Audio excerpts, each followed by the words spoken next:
Qu'est-ce que nous sommes en train de faire? Nous sommes en train finalement de donner le pouvoir à une catégorie de personnages parfaitement respectables, mais qui sont très dangereux, les banquiers. Qu'est-ce que c'est qu'un banquier? J'ai réfléchi et je me suis aperçu qu'un banquier était quelqu'un qui vendait des biens qu'il n'avait pas eu à produire. Un paysan produit du lait et vend le lait. Un artisan produit une armoire et vend l'armoire. Mais un banquier, qu'est-ce qu'il vous vend? Il vous vend finalement l'espoir que vous avez que pour vous, les choses vont s'arranger demain.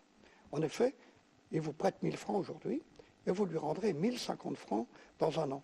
Et les 50 francs supplémentaires, c'est en fait la valeur de l'espoir que vous aviez que vos affaires allaient s'arranger. C'est ça que vous vend le banquier. C'est pas très raisonnable, c'est pas très respectable finalement. Et ce que l'on peut espérer, c'est que les banquiers ne seront pas les guides de la société de demain. S'ils restent les guides, alors on va nécessairement vers une société où il y aura de plus en plus de gens dont on n'a pas besoin. Et dans ce livre, j'ai proposé un néologisme.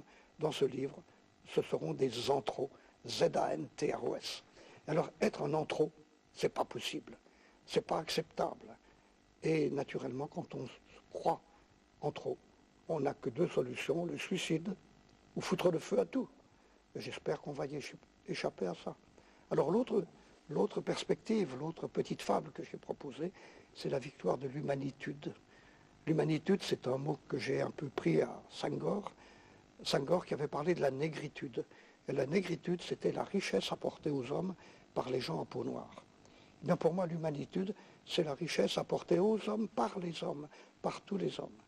Et on peut espérer qu'on deviendra raisonnable et que peu à peu, justement, ayant complètement oublié la contrainte du travail, on se dira qu'il y a cette contrainte merveilleuse, cette possibilité merveilleuse, qui est de participer chacun à la construction des autres.